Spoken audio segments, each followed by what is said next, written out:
Metals, non metals और metalloids.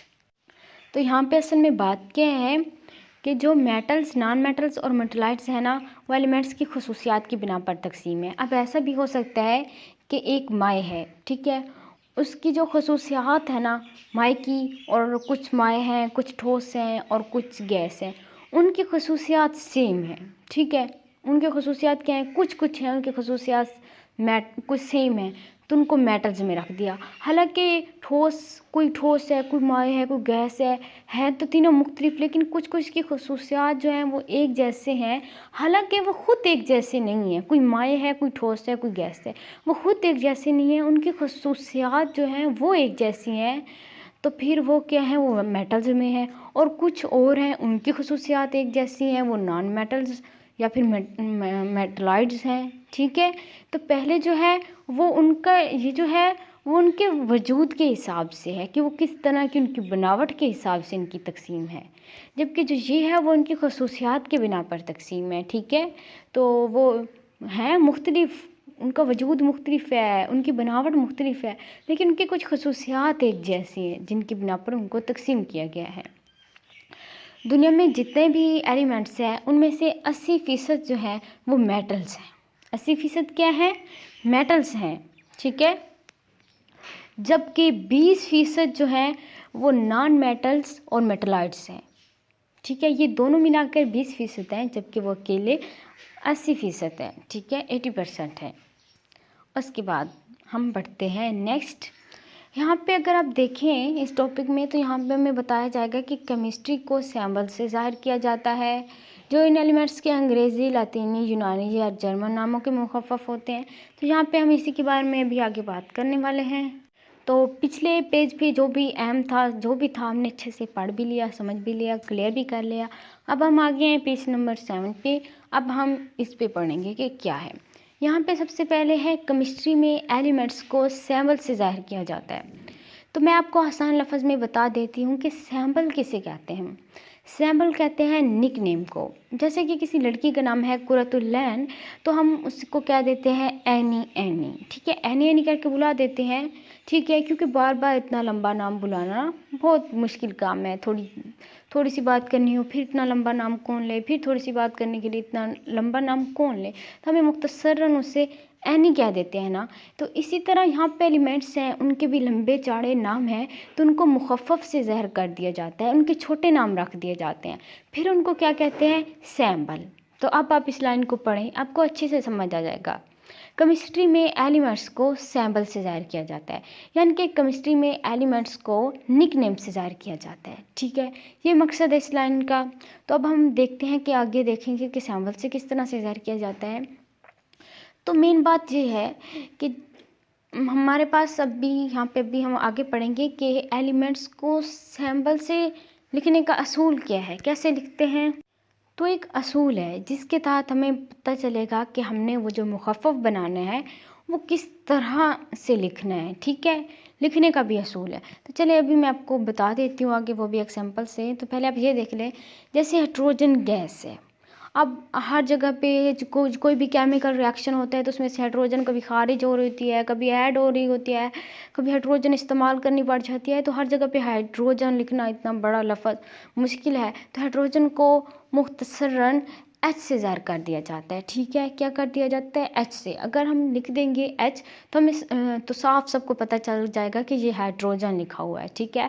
तो जो अब हम हाइड्रोजन के लिए सिर्फ एच लिखते हैं, और जितने भी एलिमेंट्स हैं, कोई और भी एलिमेंट्स हैं जो एच से शुरू होंगे, लेकिन उनको हम एच से नहीं ज़ाहिर करेंगे क्योंकि मिक्स हो जाएंगे। हाइड्रोजन भी एच से है और कोई और एलिमेंट है वो भी एच से है। तो दुनिया में कोई भी ऐसा सैम्पल नहीं है एलिमेंट्स का जो आपस में मिलते हों। सिर्फ हाइड्रोजन है तो सिर्फ इसी के लिए एच यूज़ हो रहा है और किसी के लिए भी नहीं होता एच। तो हमें इस वजह से पता चल जाएगा कि ये जो एच लिखा हुआ है ये हाइड्रोजन का लिखा हुआ है, ठीक है। तो इस तरह से हम क्या होता है, सैम्पल से ज़ाहिर कर दिया जाता है, यानी कि निक नेम से पहले वर्ड से ज़ाहिर कर दिया जाता है।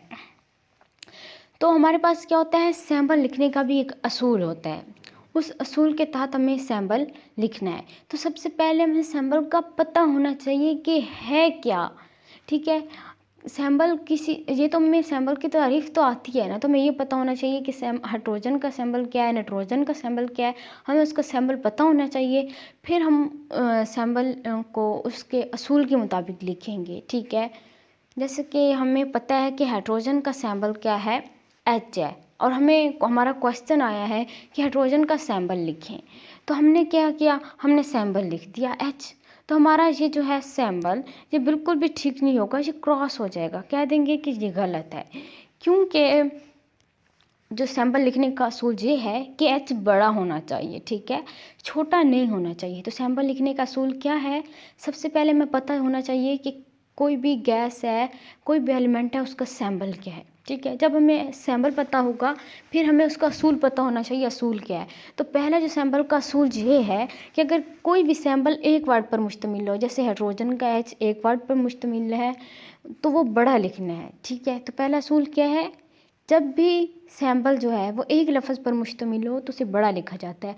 अब हमें पता तो है कि एक लफ्ज़ पर मुश्तमिल हो, जैसे कि हमें पता है हाइड्रोजन का सैंपल H है, तो हमने छोटा लिख दिया, वो क्रॉस हो गया, क्योंकि असूल ये है कि बड़ा लिखना है। तो ठीक है, यहाँ पे अभी आप लोग देखेंगे, आपको मज़ीद अच्छे से समझ आ जाएगी। अगर सैंपल, यहाँ पे थोड़ा सा आ जाते हैं, अगर सैंपल एक हरफ पर मुश्तमिल हो, ठीक है, यहाँ पे अगर सैंपल एक हरफ पर मुश्तमिल हो तो उसको बड़ा लिखा जाता है। एक असूल क्या है, दो असूल हैं टोटली, अभी हमने पहला पढ़ा है। अगर सैंपल एक हरफ पर मुश्तमिल हो तो उसको बड़ा लिखा जाता है, जैसे हाइड्रोजन का H, हमें पता है H है, एक है, तो हमने उसे हमेशा बड़ा लिखना है, ठीक है। उसके बाद हमारे पास नेक्स्ट जो है वो दूसरा असूल है, वो ये है, अभी आप देखेंगे यहाँ पे, तो यहाँ पे आप दूसरी मिसाल भी इसी की देख लें। नाइट्रोजन का सैंपल क्या है, N है, ठीक है। नाइट्रोजन का सैंपल एक है, एक लफ्ज़ है, तो इसको भी बड़ा लिखाना है, ठीक है, N। उसके बाद जो हमारे पास दूसरा असूल है वो ये है कि अगर जो सैंपल है दो अल्फाज पर मुश्तमिल हो तो पहला बड़ा और दूसरा छोटा लिखा जाता है, ठीक है। अगर दो असूल हमने पढ़े हैं, पहला है अगर एक लफ्ज़ पर मुश्तमिल हो तो वो बड़ा लिखा जाता है, ठीक है। सबसे पहले हमें पता होना चाहिए कि ये एक ही लफ्ज़ है, ठीक है। अगर हमें पता है कि वो एक ही लफ्ज़ है तो हमने उसे बड़ा लिखना है। अगर हमें पता है कि किसी का सैंपल जो है वो दो लफ्ज़ है तो पहला जो है वो हमने बड़ा लिखना है और दूसरा छोटा लिखना है, ये दूसरा असूल है। जैसे कि सोडियम, आपको कहा जाता है कि सोडियम जो है उसका सैंपल लिखें, तो सबसे पहले आपको पता होना चाहिए कि सोडियम का सैंपल क्या है, N और A है, ठीक है, सैंपल है, तो आपने N बड़ा लिखना है पहला और दूसरा छोटा लिखना है, ठीक है। ये दरमियान में मैंने इंग्लिश में लिख दिए हैं कि सोडियम को इंग्लिश में नाइट्रोरियम कहते हैं और कैल्शियम को कैल्शियम कहते हैं। तो हमारे पास क्या है, सोडियम की सैंपल क्या है, Na। तो हमने क्या किया है, पहला हरफ बड़ा लिखना है और दूसरा छोटा लिखना है। और कैल्शियम है, कैल्शियम क्या है, C और A, पहला बड़ा लिखना है, दूसरा छोटा लिखना है। दो असूल हैं, दोबारा मैं आपको रिवाइज करवा रही हूँ। अगर सैंपल एक लफ्ज़ पर मुश्तमिल हो तो उसे बड़ा लिखा जाता है। अगर सैंपल दो लफ्ज़ों पर मुश्तमिल हो तो पहला बड़ा लिखा जाता है, दूसरा छोटा, जैसे कि यहाँ पे पहला N बड़ा और दूसरा A छोटा लिखा गया है। अगर बाय द वे आप देख सकते हैं, आपको एक मज़े के क्ल्यू बता दूँ, क्योंकि यहाँ पे सोडियम है, अगर सोडियम का हम अकेले N लिख देते, ठीक है, N फॉर एग्जांपल, तो यहाँ पे जो हमारे पास नाइट्रोजन, यहाँ पे जैसे कि मैंने बताया नाइट्रोजन का सैंपल N है, तो यहाँ पे भी N होता और वहाँ पे भी N होता, तो हम जब N लिखते तो कन्फ्यूजन होती है कि ये नाइट्रोजन है या सोडियम है, होता ना मसला। तो यहाँ पे इस नाइट्रोजन को N से ज़ाहिर कर दिया गया है और इसको Na से, ताकि कोई कन्फ्यूजन बाकी ना रहे, ठीक है। अच्छे से समझ आ गया होगा, तो आपको ये याद कर लेना है। दो असूल हैं, अगर लफ्ज़ एक पर मुश्तमिल हो तो उसे बड़ा लिखते हैं, और दूसरा असूल ये है, पहला असूल ये है कि अगर एक लफ्ज़ पर मुश्तमिल हो वर्ड तो उसे बड़ा लिखते हैं, अगर दो लफ्ज़ों पर मुश्तमिल हो तो पहला बड़ा और दूसरा छोटा, ठीक है। आपको अच्छी तरह से ये समझ आ गया होगा, क्लियर हो गया होगा, ठीक है। उसके बाद अगर आप यहाँ पे देखें तो यहाँ पे एक वर्ड है एलिमेंट की एक मुनफरद खसीयत इसकी जो है, सॉरी ये ज़्यादा हो गया है, बड़ी लाइन लग गई है। तो अगर आप देखें कि एलिमेंट्स की एक मुनफरद खसूसियात इसकी वैलेंसी है, आप इससे ऊपर देखें, ठीक है, एलिमेंट्स की एक मुनफरिद खसूसियात इसकी वैलेंसी है ऊपर। तो आप देख सकते हैं कि वैलेंसी क्या होता है, ठीक है। वैलेंसी बेसिकली क्या चीज़ होती है, तो यहाँ पे आगे भी जो भी लिखा हुआ है वो सारा वैलेंसी के बारे में है। और आगे जो केमिस्ट्री के चैप्टर्स हैं उनमें भी वैलेंसी का जिक्र है बहुत आगे, जबकि यहाँ बताया नहीं गया क्लियरली कि वैलेंसी होता क्या है, बस जस्ट वैलेंसी का नाम ले लिया गया है, लेकिन बताया नहीं गया कि क्या है। तो चलिए हम सबसे पहले देखते हैं कि वैलेंसी होता क्या है। वैलेंसी दो तरह की होती है, एक होती है आयोनिक बांड की वैलेंसी और दूसरी होती है कोवलेंट बांड की वैलेंसी। यहाँ पे मैं आपको अच्छे से बता रही हूँ क्योंकि ये वर्ड बार बार यूज़ होना है, तो मैंने कहा क्यों ना इसके बारे में क्लियरली पहले समझा दूँ ताकि आपको जब भी आगे पढ़ाना पड़े तो आपको मुकम्मल तौर पर वैलेंसी का पता हो, ठीक है। तो चलिए बताती हूँ, दो तरह की वैलेंसी होती हैं। यहाँ पर आप लोग देखें एटम की कुछ इस तरह से शक्ल होती है, आप देख सकते हैं जो हमारे पास फिरोज़ी कलर में है वो न्यूट्रॉन है, और जो आप देख सकते हैं साथ लिखा हुआ है प्रोटॉन और इलेक्ट्रॉन। इस तरह से एटम की शक्ल होती है, ठीक है। तो यहाँ पे आपने देख लिया, ठीक है। तो उसके बाद आप देख सकते हैं यहाँ पे इस तरह से ना एटम, जैसे कि यहाँ पे मैंने ना से अंदर जो मवाद है वो दिखाया, ठीक है। तो नेक्स्ट मैंने आपको दिखाया है बाहर वाला मवाद, ठीक है। जैसे कि बाहर जो आप देख सकते हैं नंबर 1, नंबर 2, नंबर 3, नंबर 4, ये क्या है, ये शेल है। इनको क्या कहते हैं, शेल है। इनमें इलेक्ट्रॉन होते हैं, जैसे कि यहाँ पे भी मैंने शेल दिखाया है।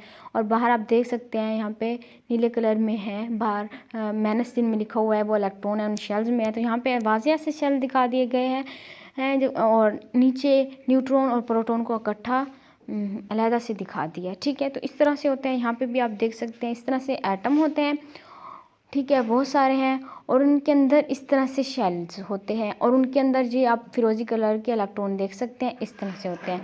यहाँ पे भी आप शेल गौर से देख लें। अब देखें, हर बंदा जैसे होता है वो क्या करता है, वो चाहता है कि वो मुस्तहकम हो, उसका घर हो वो अच्छा हो, छत पक्की हो ताकि बारिश ना आए, दीवारें पक्की हों ताकि गिर ना जाए। ख़ुद को हर चीज़ दुनिया की महफूज करती है ताकि उसका कोई नुकसान ना हो, ठीक है। तो ये एटम होते हैं, ये भला ख़ुद को किस तरह महफूज करते हैं। ये जो होते हैं इनके एंड पे आप देख सकते हैं इस तरह से इलेक्ट्रॉन होते हैं, ठीक है। पहले शेल में आप देख सकते हैं उसमें थोड़े इलेक्ट्रॉन होंगे क्योंकि शेल छोटा है, दूसरे में थोड़े ज़्यादा होंगे क्योंकि वो थोड़ा बड़ा है, तीसरे में थोड़े और ज़्यादा, चौथे में, ये हिसाब होता है। तो इनमें ख़ास इलेक्ट्रॉन की तादाद होती है। पहले में सिर्फ 2 इलेक्ट्रॉन आ सकते हैं, इससे ज़्यादा नहीं। तीसरे में 6 आ सकते हैं, इससे ज़्यादा नहीं। इस तरह से ये मसला होता है, ठीक है। तो यहाँ पे अब मैंने बहुत सारे एटम्स दिखाए हैं। तो एटम क्या करते हैं, एटम कहते हैं कि जितने भी एक शेल में गुंजाइश हो एटम की, वो मतलब एक एटम में जितनी ही गुंजाइश हो इलेक्ट्रॉन की, वो उतने इलेक्ट्रॉन हासिल कर ले और फिर वो क्या हो जाए, मुस्तहकम हो जाए। जब एक शेल में जितने इलेक्ट्रॉन समा सकते हैं उतने समा जाएं तो वो जो एटम होता है वो मुस्तहकम हो जाता है, महफूज हो जाता है। तो सारे एटम्स जो हैं वो ख़ुद को महफूज करना चाहते हैं और अपने जो शेल हैं वो भरना चाहते हैं जितने इलेक्ट्रॉन्स उसमें समा सकते हैं, ठीक है। आपको अच्छे से समझ आ गई होगी। और यहाँ पे आप देख सकते हैं सिर्फ इतने ही समा सकते हैं। पहले में भी जब एक शेल मुकम्मल तौर पे भर जाता है फिर जो इलेक्ट्रॉन हैं वो दूसरे शेल में जाते हैं, फिर तीसरे में। ऐसा नहीं होता कि वो पहला शेल छोड़ के दूसरे में चले जाएं। दूसरा भरता है, फिर फुल होता है, फिर तीसरा, फिर इस तरह चौथा। तो पहला भी जितने 2 आ सकते हैं 2 आ गए, दूसरे में जितने आ सकते हैं दूसरे में आ गए हैं, जो तीसरा है उसमें 4 आए हुए हैं, ठीक है। उसमें ज़्यादा की गुंजाइश होती है, ठीक है। तो एटम क्या करते हैं कि अगर बाय द वे ये जो आखिरी आप तीसरा शेल देख सकते हैं इसमें 4 हैं, ठीक है। कितने हैं, 4। आमतौर पर कितने शेल होते हैं, 3 होते हैं आमतौर पे एटम्स के, ठीक है। तो आखिरी शेल में कितने इलेक्ट्रॉन होते हैं, तीसरे में 8 होते हैं। तो वो क्या करते हैं, अगर एटम्स जो हैं वो 1, 2 या फिर 3 हो, मतलब इलेक्ट्रॉन जो आखिरी शेल में 1, 2 और 3 हो, तो वो उन तीनों को खारिज कर देते हैं और पहला जो शेल है जो आखिरी शेल है वो ख़त्म हो जाता है क्योंकि उसमें 1, 2, 3 इलेक्ट्रॉन होंगे, तो वो ख़त्म कर देता है। और फिर जो वो शेल ख़त्म हो जाता है, जो नेक्स्ट अंदर वाला शेल होता है फिर उसमें तो पूरे होते हैं ना, तो इस तरह से वो मुस्तहकम हो जाता है। अगर आखिरी शेल में 4 या 4 से ज़्यादा इलेक्ट्रॉन हो, 4, 5, 6 ऐसे कोई भी हो, तो वो और एटम से इलेक्ट्रॉन हासिल करता है और अपने 8 पूरे करता है। 3 शेल होते हैं एटम के। तीसरे शेल में 8 इलेक्ट्रॉन कुल समा सकते हैं। अगर किसी एटम में 6-7 इलेक्ट्रॉन हों तो वो 6 हों या 7 हों, तो अगर 7 हों तो वो एक इलेक्ट्रॉन कहीं और से हासिल कर लेगा और 8 हो जाएंगे, और जब 8 हो जाएंगे तो वो मुकम्मल हो जाएगा, मुस्तहकम हो जाएगा, महफूज हो जाएगा। लेकिन अगर उसमें 2 इलेक्ट्रॉन है या 3 है तो वो क्या करता है, अब इतने ज़्यादा इलेक्ट्रॉन हासिल करना ये ज़्यादा मुश्किल है, और आसान है कि वो 2-3 खारिज कर दे, तो वो खारिज कर देता है। ठीक है, तो ये काम होता है। अब आप देख सकते हैं आखिरी शेल जो है, यहाँ पे आप देख सकते हैं यहाँ पे कितने इलेक्ट्रॉन है, 2 इधर हैं, 2 इधर, 2 इधर। ठीक है, पूरे उनमें हो गए हैं। और जो ब्लू कलर में आप देख सकते हैं, और जो आखिरी शेल है उसमें क्या है, सिर्फ 1 इलेक्ट्रॉन है। ठीक है, तो वो क्या करेगा, ये अपना 1 इलेक्ट्रॉन खारिज कर देगा। जब आप दूसरी तरफ देखते हैं तो 2 इधर हैं, 2 इधर, 2 इधर, 6 उसके पूरे हैं, और एक जो अलहदा में है 7। रेड वाले हैं वो 7 हैं, उसको 1 इलेक्ट्रॉन की ज़रूरत है, जबकि दूसरे जो हैं उसका सिर्फ 1 इलेक्ट्रॉन है। ठीक है, तो वो क्या करेगा, 1 इलेक्ट्रॉन खारिज करे ताकि उसका जो शेल है वो भी ख़त्म हो जाए और वो मुस्तहकम हो जाए, और जो रेड वाले हैं वो 1 इलेक्ट्रॉन हासिल करेंगे। यानी कि ऐसे होगा, वो इलेक्ट्रॉन निकल के इधर आ जाएगा, इस तरह से उसका भी शेल ख़त्म हो गया, वापस वो इस तरह से हो जाएगा, और यहाँ पे भी ये भी मुकम्मल हो जाएगा। तो ये क्या होता है, ये होता है आयोनिक बॉन्ड। ठीक है, ठीक है, तो वैलेंसी क्या होती है, वैलेंसी ये होती है किसी एक एटम से खारिज होने वाले इलेक्ट्रॉन की तादाद को वैलेंसी कहते हैं। जैसे कि आपने देखा यहाँ से जो ये खारिज हो रहा है, ठीक है, ये खारिज हुआ, यहाँ से यहाँ पे खारिज हो रहा है, ये जहाँ से खारिज हुआ, ठीक है, उसकी वैलेंसी भी 1 है, खारिज हुआ है, और जहाँ पे हासिल हुआ है इसकी भी वैलेंसी 1 है। यानी कि किसी एटम से खारिज होने वाले या हासिल होने वाले इलेक्ट्रॉन को क्या कहते हैं, वैलेंसी कहते हैं। अब मैंने आपको बता दिया इलेक्ट्रॉन क्यों खारिज होते हैं, किस वजह से खारिज होते हैं, कैसे होते हैं, सब कुछ बता दिया, तो ये आपको क्लियर हो गया। उसके बाद कुछ ऐसे भी होते हैं, अगर एटम में कुछ 4, मतलब अगर एक एटम है उसमें भी 7 इलेक्ट्रॉन है, दूसरे में भी 7 हैं, तो वो क्या करते हैं, एक इस तरह का रिलेशन बना देते हैं, 1 इलेक्ट्रॉन की उसे ज़रूरत है, 1 इलेक्ट्रॉन की उसे ज़रूरत है, तो वो क्या करते हैं, इस तरह से वो अपना इलेक्ट्रॉन जो है वो एक दरमियान में दोनों के रख लेते हैं। वो इलेक्ट्रॉन जो 7 उसके हैं, 7 उसके हैं, तो वो 6 अपने साइड पे कर लेगा, 6 अपने, एक जो है वो दोनों एटम एक एक अपना इलेक्ट्रॉन जो है वो दरमियान में रख देते हैं। और इस तरह से अगर आप लास्ट में गिने तो उसके भी वो 8 बनेंगे, उसके भी वो 8 बन जाएंगे। तो इस तरह से जो है वो उनका भी जो 8-8 इलेक्ट्रॉन पूरा हो जाते हैं, ऑक्टेट जो है वो मुकम्मल हो जाता है। ठीक है, तो इसको क्या कहते हैं, कोवलेंट बॉन्ड। तो यहाँ पे आपको देख सकते हैं, देखें उसके भी मतलब पूरे इलेक्ट्रॉन 8 करने हैं ना, तो उसके भी 7 हैं, उसके भी 7 हैं, तो वो क्या करते हैं, इस तरह से इकट्ठे हो जाते हैं। अब देख अगर उसके गिनो तो उसके भी 8 होंगे, क्योंकि ये दरमियान में उन्होंने एक ही रास्ता बना लिया, इकट्ठे कर लिए, तो इसे कोवलेंट बॉन्ड कहते हैं। तो यहाँ पे वैलेंसी क्या होती है, यहाँ पे जो एटम मिलते हैं ना, जैसे कि यहाँ से एक एटम दूसरे एटम के साथ उसने इश्तराक कर लिया, उससे मिला है, तो इसकी वैलेंसी 1 है। ठीक है, अगर मतलब इसको क्या कहते हैं, कोवलेंट बॉन्ड, और कोवलेंट बॉन्ड की वैलेंसी ये होती है। ठीक है, तो इस तरह से अक्सर क्या होता है, हाइड्रोजन जो होता है वो इस तरह से कोवलेंट बॉन्ड के ज़रिए जो है वो अपने इलेक्ट्रॉन पूरे करता है। ठीक है, तो ये होती है वैलेंसी। तो आपको वैलेंसी भी अच्छी से समझ आ गई होगी कि क्या होता है, क्लियर हो गया। 2 तरह की वैलेंसी मैंने बताई हैं, एक कोवलेंट बॉन्ड की वैलेंसी, एक दूसरी आयोनिक बॉन्ड की वैलेंसी। तो आज का हमने टॉपिक मुकम्मल तौर पर डिटेल के साथ अच्छे से समझ लिया।